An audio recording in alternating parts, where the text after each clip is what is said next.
안녕하세요. 파이팅 홍공TV입니다. 오늘은 지게차 기능사 필기 들어서 푸는 빈출 모의고사 두 번째 시간을 진행하도록 하겠습니다. 바로 시작합니다. 전조등의 좌우 램프 간 회로에 대한 설명으로 맞는 것은, 자, 전조등은 직렬 아니고 병렬로 돼 있습니다. 우리가 건전지를 연결할 때 직렬로 연결하면 배터리가 빨리 닳죠? 병렬로 연결할 때 오래 쓸 수 있다. 그걸 생각하시고 자동차 전조등 한번 쓰고 말 거 아니죠? 오랫동안 써야 되니까 전조등 좌우 램프는 병렬로 연결돼 있습니다. 보통 지게차의 장비 중량에 포함되지 않는 것은 지게차 장비 중량에 운전자 무게에 포함되지 않습니다. 장비 자체의 무게지 운전자 무게에 포함되지 않는다. 연료, 냉각수, 그리스는 모두 채운 상태로 장비 중량에 포함되지만 보통 건설기계 장비 중량에 운전자 무게 포함한다 하면 틀렸어요. 지게차를 주차할 때 유의사항으로 틀린 것은, 지게차 주차 시에는 엔진 정지 후 주차 브레이크 작동시키고요. 포크의 앞쪽 끝부분이 지면에 닿도록 마스트를 적절히 전방으로 틸팅시킵니다. 주행할 때는 운전자 쪽으로 포크 끝을 살짝 들어주고요. 주차할 때는 포크 앞쪽 끝부분이 지면에 닿도록 전방으로 약간 틸팅한다. 포크는 지면까지 완전히 하강시키고요. 시동을 끈 후에 키를 그대로 두면 안 되겠죠? 당연한 얘기죠. 시동을 끈 후에 반드시 키를 제거합니다. 쉬운 문제. 지게차의 작업장치 중에 둥근 목재나 파이프를 작업하는 데 적합한 것은 힌지드 포크입니다. 그림과 같이 마스트는 그대로 있고 포크만 힌지드, 이렇게 굽힐 수가 있는 거죠. 길쭉한 통나무나 파이프를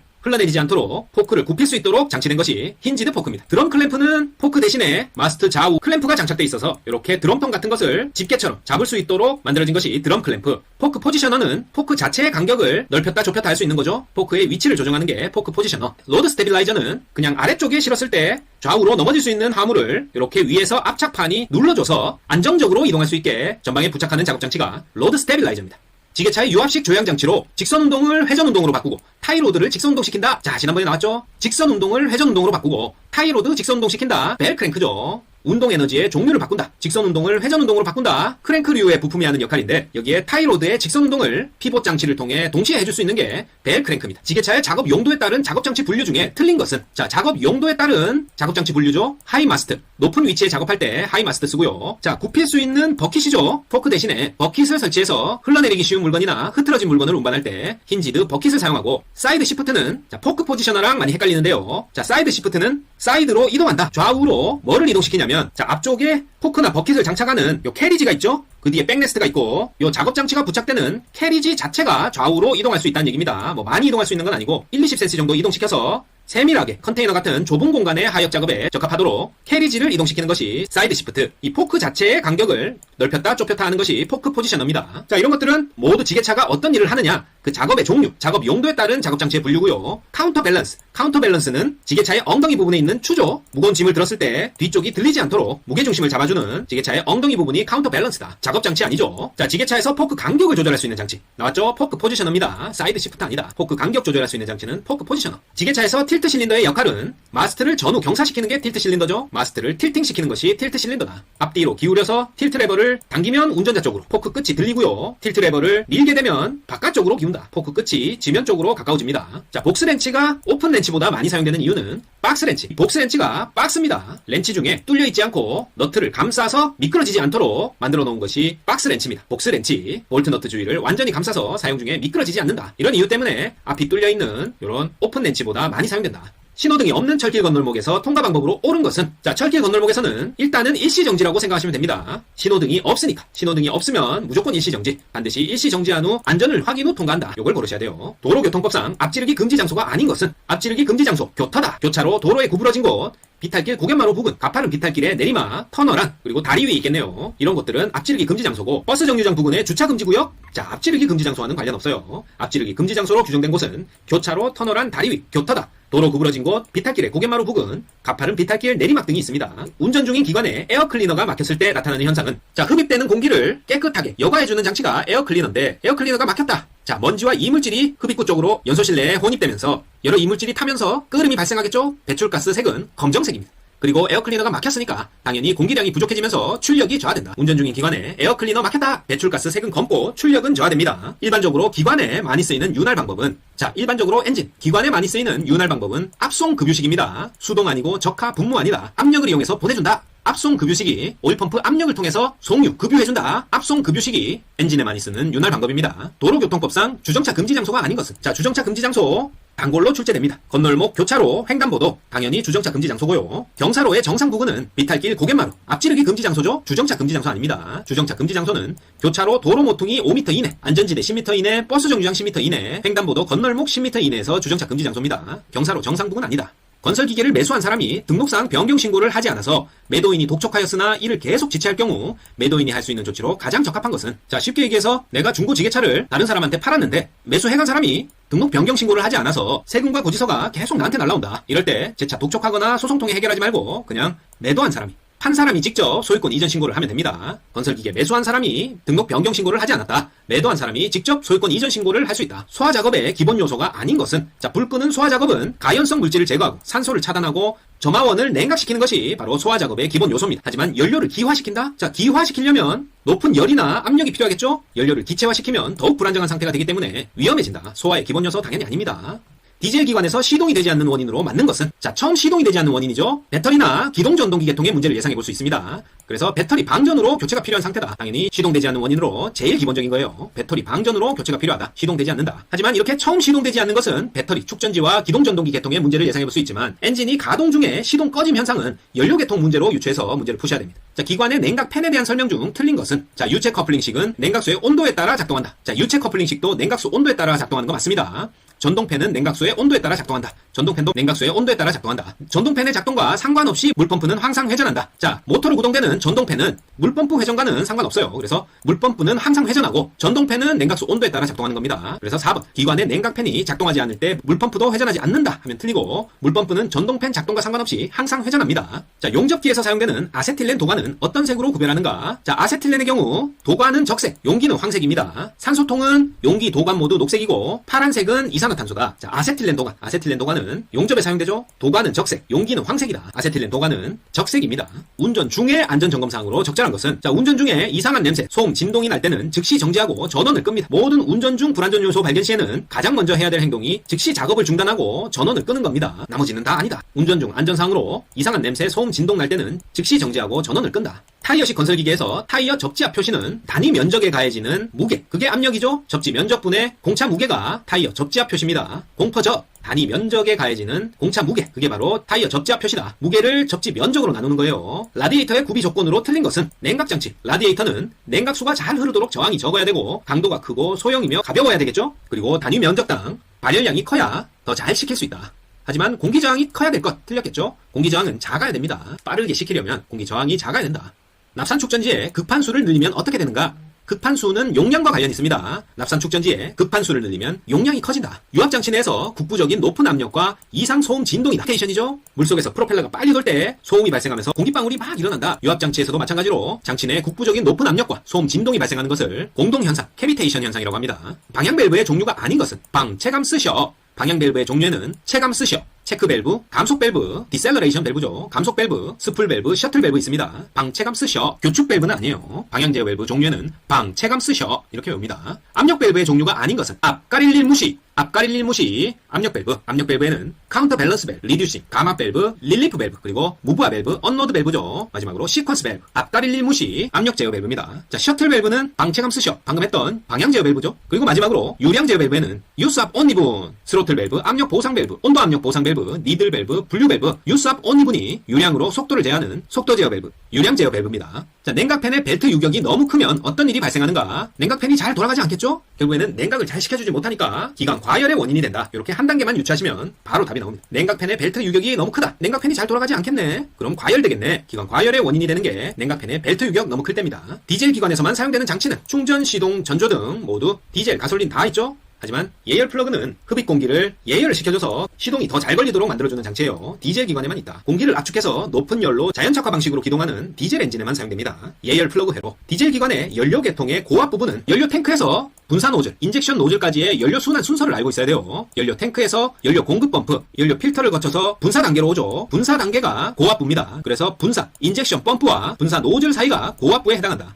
인젝션 펌프와 노즐 사이 분사 단계입니다. 분사 단계가 고압부고 그 전에 연료 탱크와 공급 펌프 사이에는 다 저압부가 되겠어요. 자, 디젤 기관의 구비 조건에 해당하지 않는 것은, 자, 발열량이 클 것, 높은 열을 이용해서 자연 착화시키는 거니까 발열량이 큰 게 좋겠죠. 그리고 카본 발생이 적고 착화 지연이 없을 것, 디젤 기관의 조건 맞고요. 연소 속도가 느릴 것, 자, 연소 속도는 빨라야지 착화 지연에 의해서 노킹 발생이 적습니다. 연소 속도가 느리게 되면 관행되면서 연료가 쌓이게 되면서 한꺼번에 폭발해서 이상 과열과 소음 진동을 발생시키는 노킹 현상이 발생한다. 그래서 연소 속도는 빨라야 되고 착화 지연이 없어야 된다. 발열량은 커야 된다. 디젤 기관의 구비 조건입니다. 자, 브레이크가 잘 작동되지 않을 때의 원인으로 가장 거리가 먼 것은 브레이크 라이닝에 오일이 묻으면은 미끄러지기 쉽습니다. 그리고 휠 실린더 오일이 누출됐다. 자, 실린더에 오일 누출됐다. 유압식 브레이크에 문제 생긴 거죠. 브레이크 잘 작동되지 않는 원인 맞습니다. 하지만 브레이크 페달에 자유간극이 적다. 페달에 자유간극이란 게 페달을 끝까지 밟았을 때 차체와 페달까지의 간극이 자유간극인데 자유간극이 클 때 브레이크가 잘 작동하지 않습니다. 자유간극이 적다 하면 틀린다. 브레이크 페달의 자유간극은 클 때 브레이크가 잘 작동되지 않습니다. 클러치 라이닝 구비 조건으로 틀린 것은 자, 어떤 부품이나 내마멸성, 내열성이 적을 것. 자, 마멸에 이기고 열에 강해야 된다. 당연히 이런 성질은 커야 되겠죠. 내마멸성, 내열성이 적을 것 하면 어떤 부품이라도 틀린 답입니다. 알맞은 마찰 계수, 부식에 견디는 내식성 클 것, 온도에 의한 변형이 적을 것. 이런 건 다 맞죠. 내마멸성, 내열성도 커야 된다. 자, 클러치 차단이 불량한 원인으로 틀린 것은 자, 클러치는 엔진 출력을 변속기에 전달하거나 차단하는 역할을 하죠. 페달의 유격이 과대하다, 클러치판이 흔들린다, 릴리스 레버가 마멸된다. 모두 클러치 차단이 불량한 원인 맞습니다. 하지만 토션 스프링이 약화됐다. 자, 토션 스프링은 댐퍼 스프링이라고도 하고요. 클러치가 플라이 휠과 접촉될 때 충격 흡수 역할을 하지 클러치 차단을 불량하게 하는 원인 아닙니다. 토션 스프링 약화는 클러치와 플라이 휠의 접촉 시 충격을 막아주는 역할을 하는 거지 클러치 차단 불량과 관계없다. 토크 컨버터의 동력 전달 매체는 유체입니다. 토크 컨버터도 유체를 매개로 원활하게 필요한 동력을 바꿔주는 동력 전달 매체다. 자동 변속기 과열 원인이 아닌 것은 자, 압력이 높으면 과열되겠죠. 운전 시에 과부하다, 과열된다. 오일 쿨러가 막혔다, 쿨러 시켜주는 건데 막혔죠. 과열 원인 맞다. 하지만 오일 점도가 낮다. 자, 오일 점도 낮다는 건 묽다는 거죠. 유동성이 증가하고 마찰력은 감소하게 됩니다. 그래서 과열 원인과는 관계없다. 오일 점도가 낮은 것은 과열 원인 아닙니다. 토크 컨버터에 있어서 스테이터의 기능은 자, 토크 컨버터의 스테이터는 오일의 흐름 방향을 바꿔서 유체의 흐름을 한 번 더 이용하기 때문에 회전력을 증대시키는 역할을 합니다. 오일 방향을 바꿔서 회전력을 증대시킨다. 토크 컨버터의 스테이터의 기능이에요. 오일 방향 바꾸어 회전력 증대시킨다. 스테이터. 자동 변속기 오일 압력이 떨어지는 이유 중 옳지 않은 것은 오일이 부족하다, 압력 떨어지고 오일 필터 막혔다, 압력 떨어집니다. 오일 펌프 내 기포가 발생했다. 자동 변속기 오일 압력 떨어지는 원인이지만 클러치판 마모됐다고 오일 압력 떨어지지 않아요. 오일이 부족하거나 오일 필터 막힘, 펌프 내 기포 발생은 오일 압력을 떨어뜨리는 원인이지만 자, 클러치판은 변속기 부품이 아니죠. 동력 전달과 차단을 시키는 플라이 휠과 압착돼서 변속기에 동력을 전달해주는 클러치판과 자동 변속기 오일 압력 떨어지는 것과는 상관없다. 동력 전달 장치의 길이 변화를 흡수하는 장치는 길이 슬립, 슬립이 이음입니다. 이렇게 생겨서 안으로 넣었다, 뺐다, 길어졌다, 짧아졌다, 길이 방향으로 느렸다, 줄였다 할 수 있는 형태가 길이 슬립 이음입니다. 길이 슬립, 길이 변화 흡수하는 장치다. 슬립 이음. 자, 저압 타이어의 표시에서 12.00 -19-12PR일 때 이 12.00은 무엇을 나타내는 건가? 자, 타이어 표시는 인치로 나타내고요. 앞에서부터 저 폭내풀입니다. 저압 타이어 표시는 폭내풀, 타이어의 폭, 내경, 12PR은 플라이 레이팅, 강도를 표시하는 겁니다. 폭, 내경, 플라이 레이팅, 강도다. 그래서 맨 앞에 1200은 타이어 폭을 말하겠죠. 인치로 나타낸다. 자, 엑셀 허브의 오일 교환 시의 배출과 주입 방향. 자, 기역자 생각하면 됩니다. 엑셀 허브 오일 교환 시 배출과 주입 방향. 9시 주입, 6시 배출이에요. 기역자 6시 방향 배출하고 9시로 주입한다. 자, 타이어 림에 대한 설명 중 틀린 것은 자, 림은 절대 재사용하지 않는다. 요것만 기억하십니다. 타이어 림은 변형이 있을 때 교환하고 손상 마모 시에 교환합니다. 경미한 균열에도 교환하기 때문에 경미한 균열 시 용접 후 재사용 가능하다 하면 틀린다. 타이어 림. 휠의 가장자리 금속 테두리를 말하죠. 타이어의 비드와 접촉하기 때문에 균열 발생 시에 절대 재사용하지 말고 교환해야 된다. 튜브리스 타이어의 장점이 아닌 것은 자, 요즘에는 다 튜브리스죠. 자전거도 튜브리스입니다. 자, 안에 튜브가 들어가는 튜브 타입은 잘 쓰지 않는데 튜브리스 타이어의 경우 펑크 수리가 간단하고 고속 주행 시에 발열이 적고 못이 박혀도 공기 누출이 적습니다. 하지만 타이어의 수명이 그렇게 길진 않다. 장점이라고 할 만큼 다른 타입에 비해서 수명이 완전히 길진 않아요. 튜브리스 타이어. 펑크 수리 간단, 고속 주행 시 발열 적다, 못이 박혀도 공기 누출 적다. 요건 장점 맞습니다. 하지만 타이어 수명 길지는 않다. 자, 유압식 조향 장치의 핸들 조작이 무거운 원인과 거리가 먼 것은 자, 파워 핸들의 핸들 조작은 스티어링 오일에 유압이 낮거나 부족할 때, 그리고 유압계통에 공기가 혼입됐을 때 파워 핸들, 유압식 조향 장치의 핸들 조작이 무겁습니다. 하지만 펌프 회전이 증가했다? 자, 유압 펌프 회전이 증가하는 것과 핸들 무거운 것과는 상관없어요. 오일 부족, 공기 혼입 등으로 유압이 낮으면 핸들이 무거워진다. 자, 동력 조향 장치의 장점이 아닌 것은 자, 파워 핸들입니다. 조향 장치의 심의 현상. 자, 앞바퀴가 좌우로 흔들리는 이 심의 현상을 감소시킬 수 있고 제작 시에 조향 기업에 관계없이 이 조향 장치를 선정할 수 있습니다. 작은 조작력으로 조작이 가능하다. 맞죠? 동력 조향 장치의 장점이다. 하지만 핸들이 자동으로 유격이 조정되고 자, 여기까지는 맞고요. 볼 조인트의 수명이 반영구적이다. 자, 요건 틀렸어요. 타이로드 끝에 있는 이 볼 조인트는 마찰이 많은 부분입니다. 그래서 소모품이다. 반영구적이다 하면 틀린다. 동력 조향 장치는 심의 현상 감소, 제작 시 조향 기어비에 관계없이 선정할 수 있고 작은 조작력으로 조작이 가능하다. 요건 장점이고 볼 조인트 수명이 반영구적이다 하면 틀린다. 자, 산업안전보건 표지로 자, 아래 그림이 표시하는 것은 자, 요 번개 표시. 요거 고압 전기 경고입니다. 고압 전기 경고는 번개 표시다. 전기맨. 자, 폭발물 경고 봐두시고 독극물 경고, 해골 바가지. 그리고 아래에 있는 것들도 화면 정지해서 보고 넘어가면 좋겠습니다. 자, 분사 노즐 테스터기로 측정하는 것으로 맞는 것은 분사 노즐 테스터기는 분사 개시 압력과 후적을 점검합니다. 노즐 끝에 오일이 물방울처럼 계속 맺히는 현상. 별로 좋지 않겠죠? 그게 바로 후적인데 분사 개시 압력과 후적을 점검하는 것이 분사 노즐 테스터기예요. 기관의 오일량이 초기 점검 시보다 증가하였다면 가장 적합한 원인은 오일이 늘어난 게 아니고 엔진의 헤드 가스킷 파손 등으로 냉각수가 물제기 쪽으로 혼입된 겁니다. 냉각수의 유입이 가장 적합한 원인이다. 냉각수의 유입, 기관 오일량이 초기 점검 시보다 증가했다. 가장 적합한 원인입니다. 가막 장치에 대한 설명으로 옳은 것은 공감 히트, 공기 예열 장치, 가막 장치 히트레인지는 시동을 보조해주는 시동 보조 장치입니다. 공감 히트 이렇게 외우십시오. 공기 예열 장치, 가막 장치, 히트레인지는 시동 보조 장치다. 가막 장치 시동을 도와주는 장치예요. 공기의 속도 에너지를 압력 에너지로 바꾸는 장치, 소갑 디퓨저. 터보 차지에서 흡입 공기가 더 많이 이렇게 들어올 때 이 속도 에너지를 압력 에너지로 바꿔서 흡기 쪽으로 고압의 흡입 공기를 불어 넣어주게 되는데 공기의 속도 에너지를 압력 에너지로 바꾸는 장치는 디퓨저다. 소갑 디퓨저. 지게차의 작업 장치의 동력 전달 기구로 틀린 것은 작업 장치의 동력 전달 기구, 리프트 실린더, 틸트 실린더, 리프트 체인 모두 작업 장치에 동력을 전달해주는 힘을 전달하는 기구입니다. 하지만 핑거보드, 핑거보드는 백레스트와 포크를 연결해주는 판이 핑거보드죠. 동력을 전달해주는 기구는 아니다. 그냥 연결 부품입니다. 다음은 지게차의 어느 부분을 설명한 것인가? 마스트를 앞뒤로 경사시키는 장치다. 이미 나왔네요. 틸트 실린더죠. 레버를 당기면 마스트가 운전자 쪽으로, 밀면 앞쪽으로 기울어진다. 틸트 실린더. 지게차가 최대 하중을 적재하고 엔진을 껐을 때 포크가 하중에 의해서 하강하는 거리는 10분당 몇 밀리미터 이하여야 되는가? 유압류의 온도가 50도다. 지게차가 최대 하중 적재하고 엔진 정지 시 포크의 자연적인 하강거리는 10분당 100mm, 10cm 이하여야 됩니다. 안전을 위해서죠. 안전을 위해서 최대 하중 적재하고 엔진 껐을 때 포크가 하중에 의해 하강하는 거리는 10분당 10cm, 10분당 10cm, 100mm 이하다. 지게차의 조종석을 보호하기 위한 장치가 아닌 것은 헤드가드, 백레스트, 안전벨트 모두 안전장치죠. 머리 쪽에 그리고 앞쪽에 안전벨트, 조종석을 보호한다. 하지만 카운터웨이트는 조종석 보호장치가 아니고 지게차의 엉덩이 쪽에 추를 넣어서 적재물의 밸런스를 잡아주는 역할을 합니다. 카운터웨이트. 좌우 클램프가 설치돼서 받침대 없이 가볍고 부피가 큰 솜이나 펄프 등을 운반하는 지게차 작업장치는 좌우 클램프 설치됐다. 3번, 4번 드럼 클램프냐 사이드 클램프냐인데 좌우니까 사이드 클램프입니다. 드럼 클램프는 이렇게 드럼을 쥐고 돌릴 수 있게 돼 있어요. 회전이 가능한 게 드럼 클램프. 좌우 클램프가 설치됐다. 가볍고 부피가 큰 솜이나 펄프 등을 운반하는 지게차 작업장치다. 사이드 클램프입니다. 지게차의 틸트 레버를 운전자 쪽으로 당기면 마스트는 어떻게 되는가? 당기면 운전자 쪽으로 기울죠? 직관적으로 돼 있다. 틸트 레버는 운전자 쪽으로 당기면 마스트가 운전자 쪽으로 기웁니다. 반대로 밀게 되면 운전자 반대쪽으로 기울겠죠? 지게차의 마스트 조정 레버가 3개일 경우에 왼쪽부터 그 설치 순서가 올바른 것은 마스트 조정 레버 리틸부죠. 리틸부, 리프트 레버, 틸트 레버, 부수장치 레버 순이다. 조정 레버는 왼쪽부터 리프트 레버, 틸트 레버, 부수장치 레버 순서입니다. 전동 지게차와 관련이 없는 것은 전기로 가는 전동 지게차는 연료로 경유를 쓰지 않죠. 그러니까 분사장치, 인젝터 같은 건 필요 없다. 마스트, 축전지, 전동기, 전동지게차와 관련 있지만 인젝터는 필요 없습니다. 생산활동 중에 신체장애와 유해물질에 의한 중독으로 작업성 질환에 걸려 나타나는 장애를 산업재해라고 한다. 안전사고, 작업사고, 생산재해 아니고 생산활동 중에 신체장애와 유해물질의 중독 등으로 작업성 질환에 걸려 나타나는 장애가 산업재해입니다. 산업재해.